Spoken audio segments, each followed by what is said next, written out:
साथियों, नेहा राठौर एक ऐसी महिला हैं जो अपने पारंपरिक गीतों की तर्ज पर सरकार से सवाल पूछती नजर आती हैं।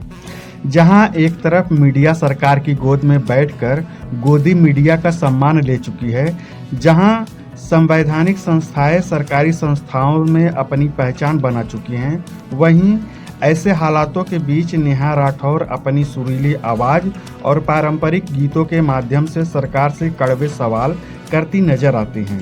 अरे 24 के आइल लोकसभा चुनाव, 24 के आइल लोकसभा चुनाव, मीडिया साहेबवा के धोवे लगल पाँव, बोलो हाय रे हाँ। हाल ही में उन्होंने अपने एक हॉस्टल कांड के बारे में जिक्र किया तो उनके प्रशंसकों को जिज्ञासा हुआ कि ये हॉस्टल कांड क्या है और क्या हुआ था नेहा जी के साथ। तो नेहा जी ने प्रशंसकों की जिज्ञासा को देखते हुए यक्स, जो कि पहले का ट्विटर है, उस पे उसकी जानकारी साझा की। तो आइए जानते हैं कि उन्होंने यक्स पर क्या लिखा है। नेहा जी ने लिखा है, अब जब सभी को मेरे हॉस्टल कांड की भनक लग ही चुकी है तो आप भी इसे पूरा जान ही लीजिए।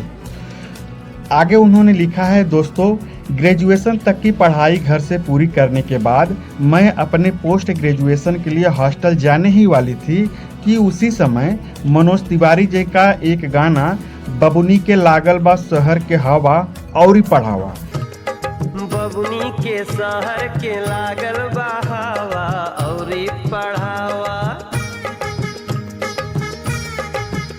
अरे अब का मुँह लटकवले बाड़ा, झूठे बात बढ़वले बाड़ा, हाथ गोड़ धोवा चला बीजे उठावा। कहली की गौए में नौआ लिखवावा और पढ़ावा। ये गाना मशहूर हो गया। मेरी माता जी ये गाना सुनकर डर गई और पैसों की कमी का बहाना बनाकर मुझे हॉस्टल नहीं जाने दिया। गुस्से में मैंने इस महिला शिक्षा विरोधी गीत के गायक के पोस्टर पर भरी दोपहर कालिक पोत दी।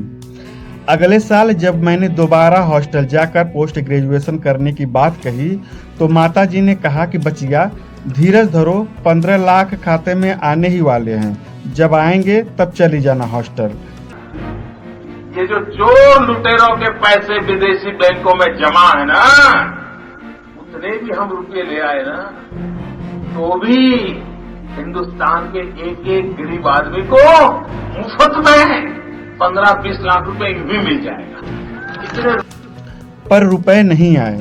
तब इस 15 लाख वाले झूठ के लिए जिम्मेदार डढ़ियल बाबा के पोस्टर को मैंने भरी दोपहर चप्पलों से तब तक पीटा जब तक मेरी चप्पल टूट नहीं गई।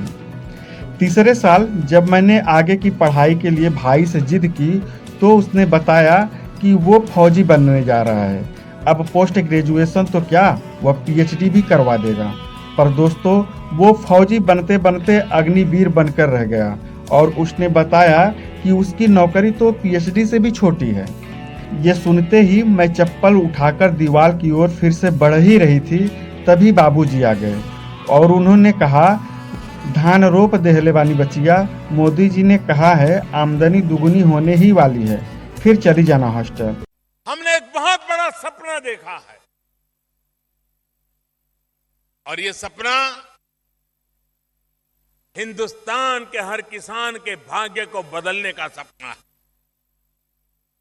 हमारा सपना है 2022 जब भारत की आजादी के 75 साल होंगे, आजादी के 75 साल जब हो, हमारे देश के किसान की आय डबल होनी चाहिए, 2 गुना होनी चाहिए और उसके लिए हम काम कर रहे हैं। फिर मैं फिर से रुक गई। पर गाइज, इस साल धान की फसल सांड चढ़ गए।